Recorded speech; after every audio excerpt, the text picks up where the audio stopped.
ataupun salah satu penyebab timbulnya cemas, gelisah, galau, itu adalah karena ketidakpastian. Ada perubahan yang mengkondisikan ketidakpastian. Perubahan mungkin perubahan kondisi ekonomi, perubahan mungkin kondisi politik, perubahan mungkin kondisi alam juga sama. Kalau beberapa waktu yang lalu misalnya kondisi alam itu adalah pandemi misalnya, ada penyakit ini dan lain sebagainya, membuat kita gelisah, galau kadang-kadang, aduh bagaimana ya, apa saya apakah saya harus melakukan ini, atau saya harus bergaul dengan siapa ini, apakah saya bisa bergaul dengan si A, si B, ketularan enggak saya, dan lain sebagainya. Kemudian kita merasa anget badannya, aduh, nanti saya kena, apakah saya kena COVID, dan lain sebagainya. Ya itu yang membuat kita gelisah, cemas, dan galau. Jika salah satu penyebab gelisah, cemas, dan galau itu adalah tidak siap menghadapi perubahan, maka Dhamma ini sangat tepat untuk mengatasi masalah gelisah, cemas, dan galau. Karena prinsip Dhamma adalah bagaimana seseorang itu menghadapi perubahan dengan tenang dan dapat mengambil sikap yang tepat dalam menghadapi perubahan. Maksudnya bagaimana? Kalau di dalam 4 kesunyataan mulia, kita tahu bahwa hidup itu adalah berisi ketidakpuasan. Bertemu dengan yang tidak disukai, merasa tidak puas. Berpisah dengan yang dicinta, merasa tidak puas.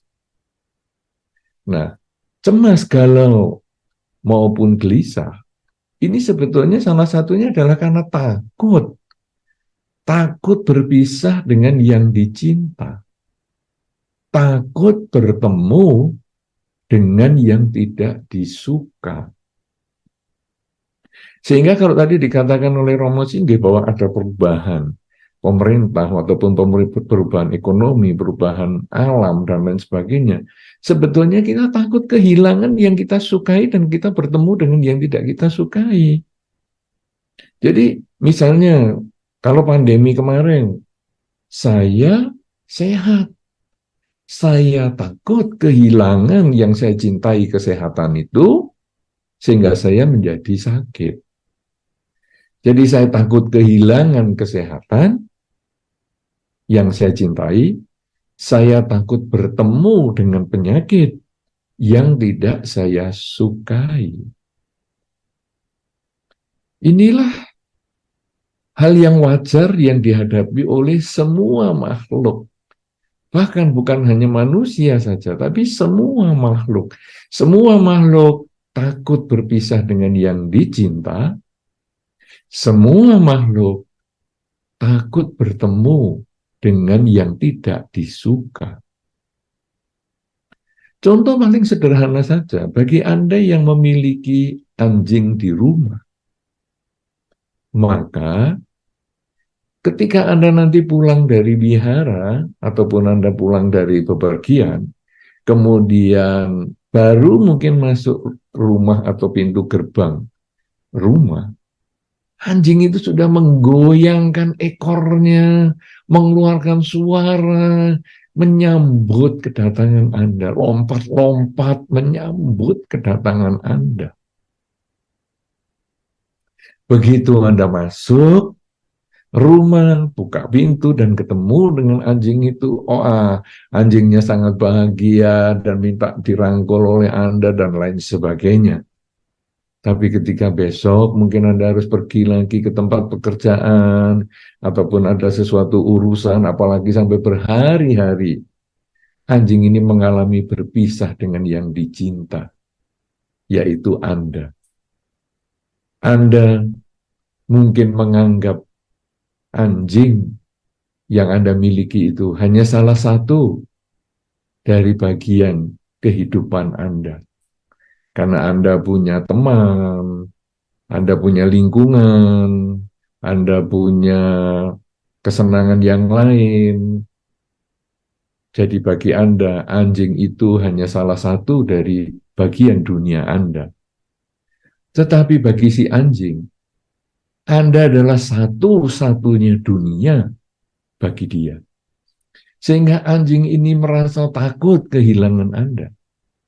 Sehingga ketika Anda pergi berangkat kerja, Anda berkumpul dengan komunitas Anda, karena anjing tadi hanya salah satu dari bagian dunia Anda. Anda biasa saja meninggalkan anjing di rumah, santai, dah, bye-bye, tinggal di rumah ya, baik-baik di rumah. Tapi bagi si anjing, Anda adalah dunia. Satu-satunya dunia, sehingga anjing ini gelisah, takut, cemas, galau. Kenapa? Karena mungkin anjing ini tidak ketemu Anda lagi. Dia takut, cemas, galau.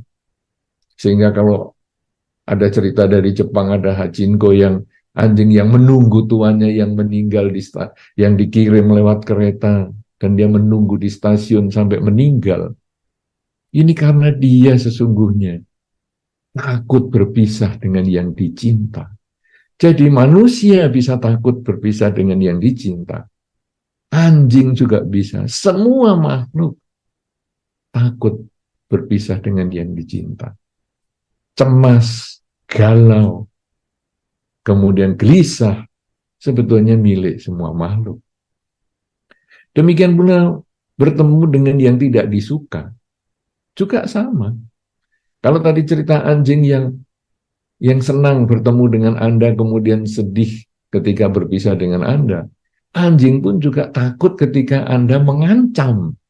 Misalnya anjingnya mau mendekati Anda, Anda sudah bersih badannya, kemudian anjingnya masih kotor, kena lumpur, kena tanah, kemudian Anda mengacungkan tangan, ataupun Anda menggunakan alat tertentu, mungkin sapu dan lain sebagainya, mengancam dia, awas, jangan mendekat, nanti saya pukul. Anjing itu langsung takut, anjing itu langsung surut, takut dengan yang tidak disuka. Demikian pula dengan kita tadi, kita takut sakit, kita takut berpisah dengan yang dicinta, dan lain sebagainya. Nah, saudara-saudara, jadi rasa gelisah, cemas, galau, ini akibat kita tidak siap menghadapi perubahan.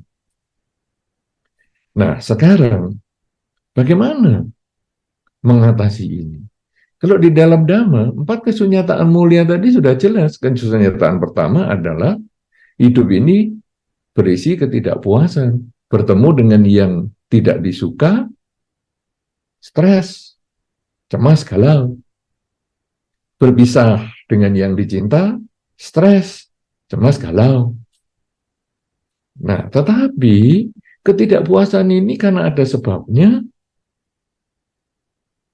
tentu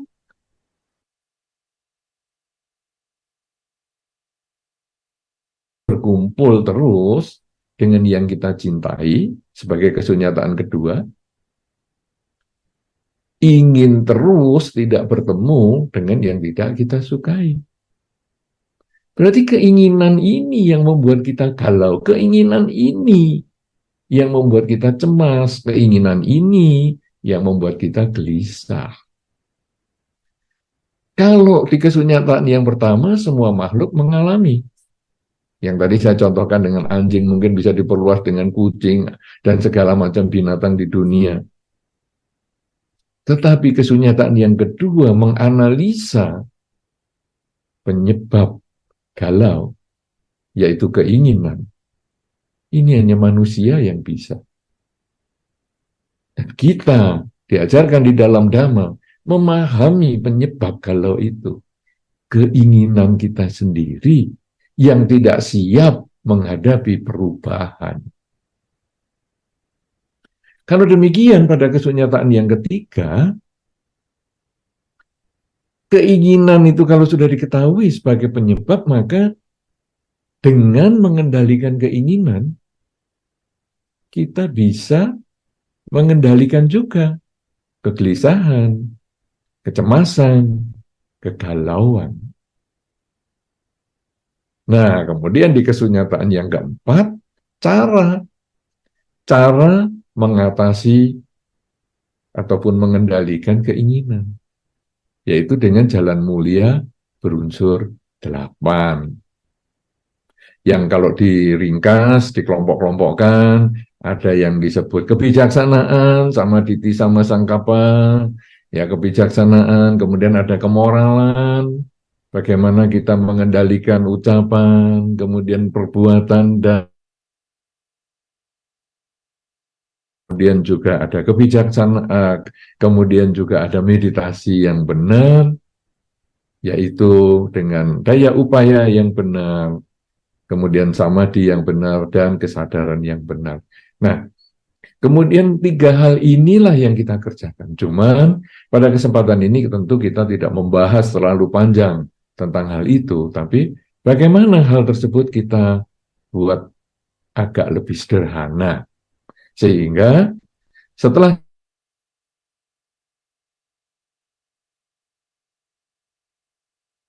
memperoleh gambaran besar, bagaimana mengatasi kegelisahan, kecemasan, kegalauan, walaupun mungkin butuh tahap-tahap tertentu untuk berlatih.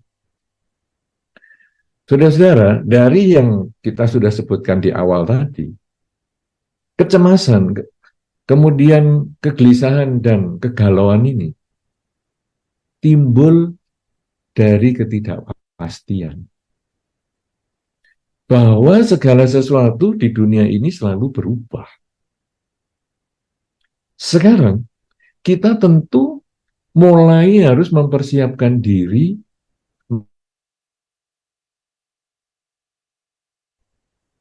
dunia kita ini selalu berubah, diri kita selalu berubah.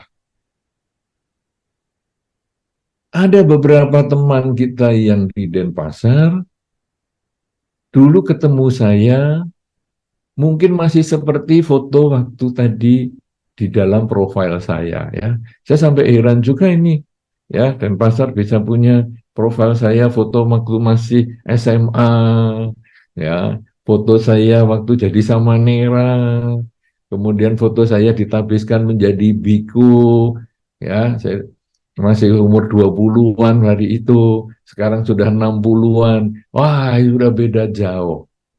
Tubuh kita sudah berubah.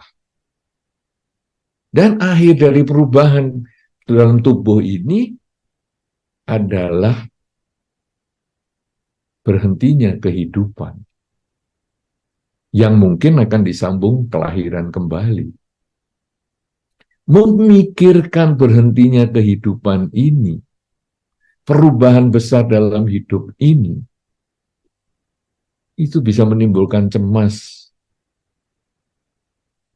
kemudian gelisah, galau. Saudara-saudara, cobalah kita merenungkan bersama. Kita tahu bahwa hidup ini pasti akan berakhir. Semua orang pasti tahu hidup ini akan berakhir. Tapi bagaimana kalau kita diminta untuk mengakhiri hidup saat ini juga? Apakah kita siap menghadapi akhir kehidupan hari ini juga? Beberapa orang yang sudah sakit-sakitan ya merasa siaplah, kebetulan lah, karena saya memang sudah kurang sehat, usia ya sudah lanjut, ya saya siap. Oke, memang itu ada kelompok yang siap. Ada orang-orang yang stres, mungkin tadi karena suasana pekerjaan, karena tekanan ekonomi, kemudian rumah tangga yang hancur, tidak karu-karuan, maka ketika ditanya, bagaimana? Siap untuk akhir kehidupan hari ini? Siap! Saya akan naik ke hotel yang paling tinggi di Bali. kemudian saya terjun dari situ, saya siap mengakhiri kehidupan ini tanpa kecemasan, tanpa kekhawatiran, dan tanpa kegalauan. Ya oke lah, itu ada kelompok yang lain yang mungkin ingin mempercepat kehidupan. Padahal kalau di dalam drama dikatakan, hidup ini tidak pasti, kematian itu pasti. Jadi kita sampai kapan umur kita tidak tahu. Tapi kematian pasti datang. Pasti datang kematian itu. Tapi ada orang nggak sabar jemput bola bahwa, wah, kematian kok nggak datang-datang ya. Oke lah, saya naik ke hotel yang paling tinggi atau apartemen yang paling tinggi dan kemudian terjun. Saya mau menjemput bola, yaitu menjemput kematian. Ya ada orang yang seperti itu.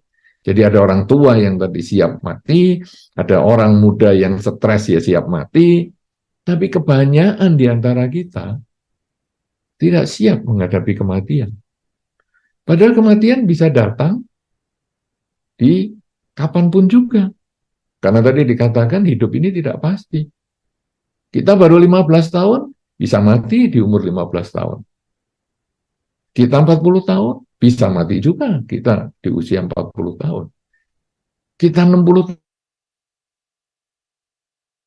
tentu kematian itu tidak tergantung pada umur, tapi kematian itu tergantung pada kehidupan. Nah, bagaimana sekarang? Kita kalau sudah ditanya, bagaimana siap mati nggak? Waduh, nggak siap. Saya masih muda, langsung gelisah, cemas, galau. Keluarga saya masih kecil-kecil, anaknya masih kecil, saya harus menghidupi keluarga saya. Cemas, galau, gelisah. Saudara-saudara, kalau hanya merasa gelisah, takut, cemas, galau, itu tidak menyelesaikan masalah. Tetapi kita sekarang harus berusaha melakukan yang terbaik saat ini. Jadi, mengatasi cemas, galau, maupun gelisah, karena cemas, galau, dan gelisah itu berbicara tentang masa depan yang akan terjadi pada masa depan.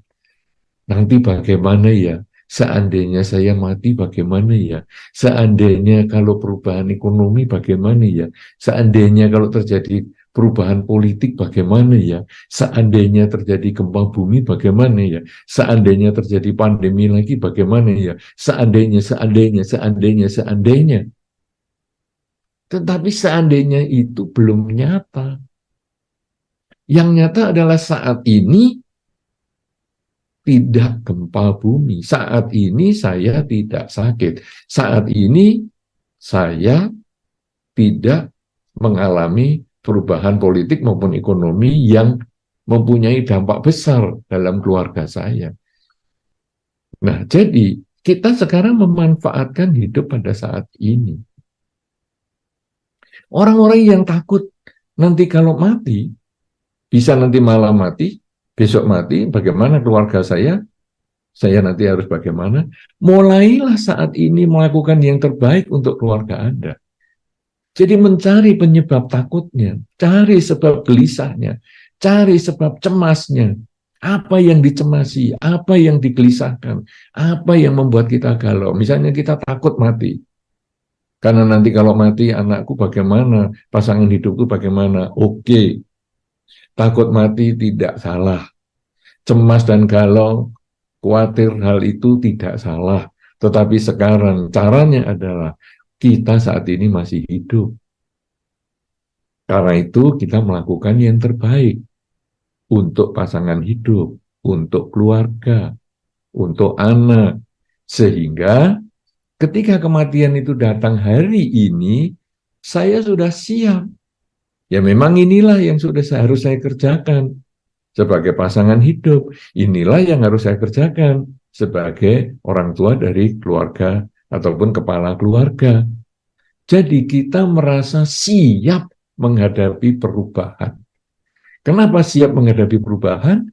Karena saya melakukan yang terbaik saat ini. Saudara-saudara, jadi sekarang kita sudah mulai melihat bahwa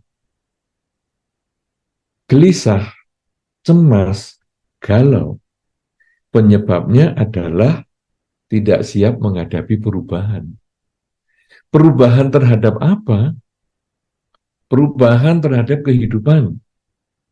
Takut berpisah dengan keluarga dan anak. Oke, kalau begitu caranya, cara mengatasinya adalah kita sekarang melakukan yang terbaik saat ini agar ketika kematian datang, saya siap karena saya telah membahagiakan keluarga saya.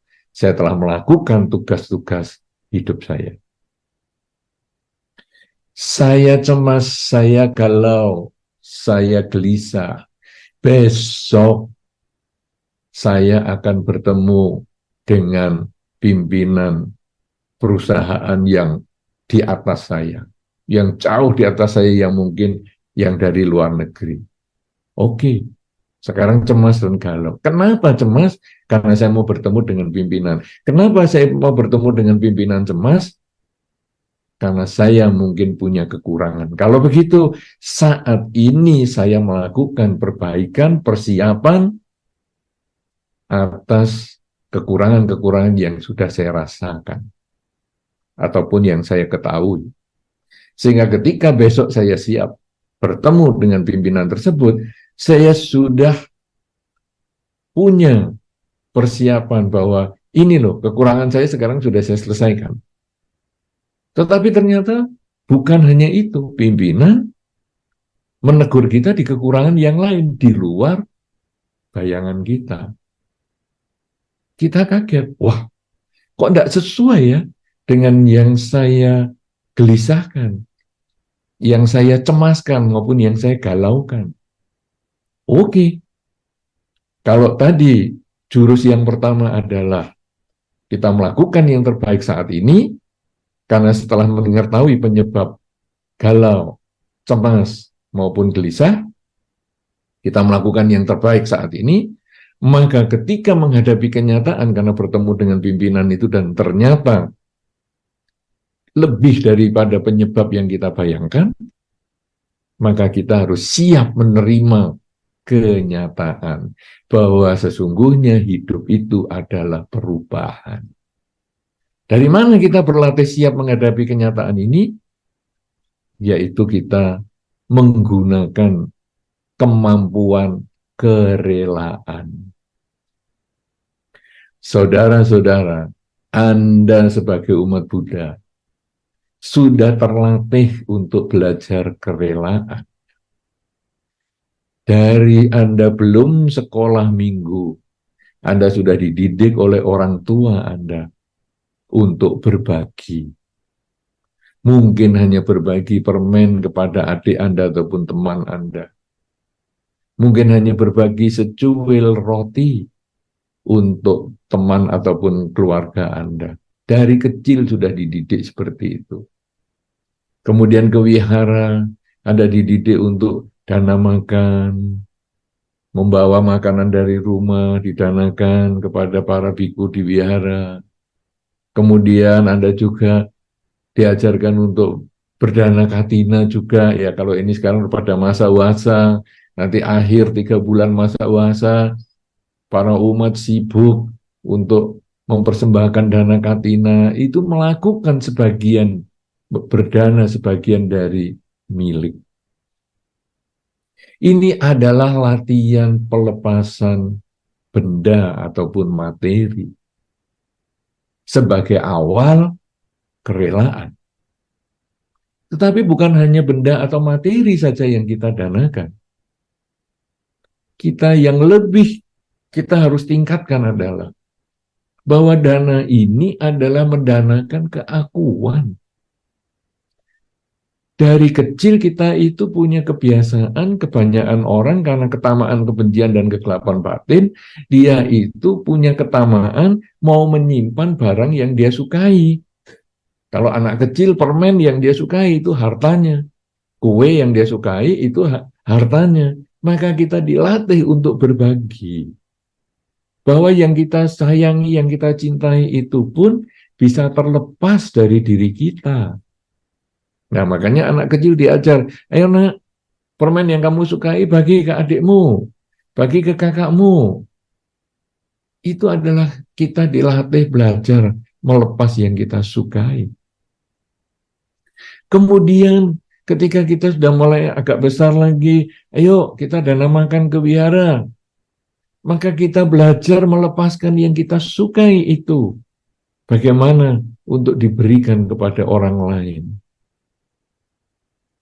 Kemudian kita ke wihara, ada dana paramita dan lain sebagainya, melepaskan sebagian milik kita kepada orang lain. Nah, itu adalah materi. Tetapi yang lebih dalam dari itu, kita memberikan keakuan. Sehingga dengan biasa merelakan itu, kita kemudian lebih bisa memahami kesulitan orang lain. Kita mampu merelakan keakuan dengan memaafkan orang, mendengarkan kesulitan orang, memberikan nasihat yang baik, membantu memikirkan orang lain supaya bahagia, berpikir bagaimana supaya semoga semua makhluk bahagia. Itu semua kemudian kita lakukan setelah kita berlatih dengan kerelaan yang bersifat materi. Nah, pada saatnya tadi, ketika kita bertemu dengan pimpinan, saya sudah mempersiapkan beberapa surat-surat yang diperlukan, yang mungkin dulu saya ada kekurangan, saya kerjakan malam ini semuanya, sehingga nanti pimpinan dari yang paling pusat itu kemudian datang dan saya bisa siap memberikan, dan ternyata dia masih bisa menyalahkan saya di bidang lain yang saya sama sekali nggak pikirkan. Loh, kok bisa itu ya? Kok itu yang ketahuan? Oke, kalau gitu saya mengembangkan kerelaan. Ya sudah, saya berdana keakuan. Ketika saya diomelin habis-habisan, saya berdana kuping saya. Kenapa saya berdana kuping saya? Karena saya menjadikan pengalaman ini sebagai pelajaran. Agar di lain kesempatan, saya lebih bisa memperbaiki diri. Nah, jadi saudara-saudara, mengatasi gelisah, cemas, dan galau itu dimulai dengan mencari sebab. Apa sih yang saya gelisahkan? Yang membuat saya galau ini apa sih? Yang membuat saya cemas ini apa sih? Nah, ini kita perlu pelan-pelan merenung. Karena kadang-kadang kita ditanya, ngapain sih kamu gelisah? Nggak tahu, gelisah aja gitu loh. Saya nggak tahu.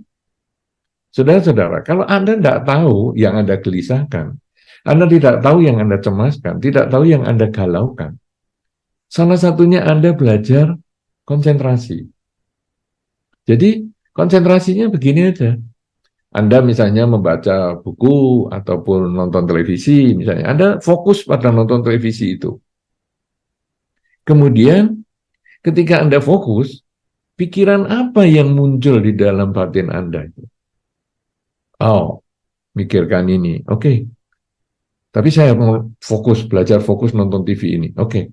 Nonton lagi. Ada film di televisi yang bagus. Oke, saya nonton lagi. Tapi kok pikiran nyimpang lagi? Tarik lagi. Pikiran nyimpang lagi? Tarik lagi. Nah, penyimpangan pikiran yang terbanyak yang membuat kita ini terdistraksi ataupun fokus kita pada tontonan tadi itu menjadi berubah fokusnya, itulah yang menjadi penyebab kecemasan, kegelisahan, kegalauan kita. Susah sekali ya tidur malam ini ya, bolak-balik. Kemudian kita renungkan. Cobalah, saya sekarang mau mengamati nafas saya. Nafas masuk, nafas keluar. Nafas masuk, nafas keluar. Pikiran apa yang paling sering menyimpang yang membuat saya jadi tidak memperhatikan nafas? Itulah yang menyebabkan gelisah, cemas, dan galau. Nah, jadi ada penyebab gelisah, cemas, dan galau itu yang kita ketahui. Aduh, besok aku mau ketemu bos saya, aku cemas sekali, sampai tanganku dingin semua, keluar keringat dingin di telapak tangan. Ada. Itu nanti kemudian kita siapkan seperti yang tadi saya sudah sampaikan. Ada yang kita nggak tahu sama sekali. Ini banyak yang seperti itu. Mungkin nanti sebagian di antara Anda kalau waktu diskusi juga bisa cerita juga, aduh aku juga nggak ngerti nih. Nah, itu caranya adalah mengamati, kita fokus pada satu hal, termasuk kita mau tidur, kalau nggak bisa tidur, amati, kemudian yang paling sering muncul dalam pikiran sehingga mengganggu tidur kita pada saat itu, itulah yang menyebabkan gelisah, cemas, dan galau. Kalau sudah ketemu penyebabnya, maka kemudian kita mencari solusinya, yaitu apa? Melakukan yang terbaik saat ini. Kalau saya takut nanti saya meninggal, kemudian saya meninggalkan keluarga yang porak-poranda. Oke, kalau gitu saya masih hidup saat ini, saya melakukan persiapan yang maksimal, memberikan mereka bekal mental yang kuat untuk mandiri. Jangan malah ditutup-tutupi, tenang nak, aku akan bisa hidup 1000 tahun nak, dan lain sebagainya. Tidak mungkin. Tapi justru kita kenalkan untuk mandiri, supaya kalau berpisah dengan kita satu saat kita meninggal, dia siap. Itu kalau kita tahu penyebabnya. Nah, jadi itu kalau tentang anak dan lain sebagainya. Tapi kalau misalnya yang tadi akhirnya kita cari penyebabnya setelah kita mau tidur kok susah, kemudian wah besok mau begini, saya ini besok mau pergi jauh, ini aku kepikiran ada yang kurang nggak ya, apa yang lupa ya, charger HP sudah, obat pusing sudah, obat perut sudah, apalagi ya. Nah, kita kemudian renungkan lagi. Dan mungkin kita bangkit dari kasur itu untuk kita melakukan yang terbaik, cari obat, dan lain sebagainya. Sehingga hasilnya sudah selesai galauan kita, kecemasan kita selesai, kegelisahan kita selesai, tidur pun menjadi enak. Nah, dengan cara seperti itu, maka kalau penyebabnya bisa diketahui, kita akan bisa menyelesaikan. Tentu saja nanti ada beberapa tahap tertentu yang orang mempunyai tingkat kecemasan yang tinggi sekali, yang mungkin diselesaikan begini ini tidak bisa, dengan cara yang tadi saya sampaikan ini tidak bisa karena tingkat kecemasannya sudah nggak umum, ya mungkin kita perlu konsultasi dengan ahlinya, ya mungkin kita pergi ke psikolog mungkin, kemudian kita tanya-tanya bagaimana caranya ngatasi dan lain sebagainya. Atau mungkin kalau kita masih mau mencoba ya kita belajar Dhamma lebih baik lagi, mendengarkan dari beberapa sumber yang kita yakini, kemudian kita mempraktekkan Dhamma, karena sesungguhnya Dhamma sendiri kalau kita jalankan, kecemasan, kegelisahan, kegalauan ini bisa kita atasi. Tetapi kadang kita memang lemah, kadang latihan kita kurang, kadang kita butuh bantuan profesional untuk mengingatkan kita. Karena bantuan-bantuan profesional itu adalah menyemangati kita untuk terus ya coba berlatih lagi, atau mungkin kalau kamu sedang cemas, minum obat ini. Nah, kalau kita bisa menjalankan Dhamma dengan baik, kemudian kita bisa sadar bahwa sesungguhnya galau itu ataupun cemas dan gelisah itu dari keinginan kita sendiri, pikiran kita sendiri, maka saya bisa mengendalikan pikiran saya, cemas, galau, maupun gelisah, kita bisa mengatasi sendiri. Karena diri sendiri adalah pelindung bagi diri sendiri. Pikiran kita ini adalah sumber suka dan duka. Sumbernya kecemasan, sumbernya kegelisahan, dan sumbernya kegalauan. Pengendalian pikiran bahwa hidup adalah saat ini melakukan yang terbaik, maka gelisah, galau, cemas akan bisa kita lewati. Karena itu saudara-saudara, marilah kita sebagai umat Buddha, kita sudah diajarkan dari awal tentang 4 kesunyataan mulia yang ternyata ini juga menjadi cara untuk menyelesaikan kegelisahan, kecemasan, dan kegalauan kita. Bahwa hidup ini berisi ketidakpuasan, karena selalu berubah, berisi ketidakpastian, tapi kalau kita bisa tahu penyebabnya itu hanya keinginan kita yang selalu ingin mempertahankan yang kita sukai dan menolak yang kita tidak sukai, maka kita bisa memperoleh kebahagiaan dengan jalan mulia berunsur 8. Salah satunya tadi adalah dengan kita hidup pada saat ini. Sadari saat ini saya sedang apa. Belajar mengembangkan kesadaran setiap saat sehingga hidup Anda maksimal di dalam bertindak, berbicara, maupun berpikir. Inilah yang menjadi awal dari pemahaman kita tentang bagaimana mengatasi gelisah, cemas, maupun galau.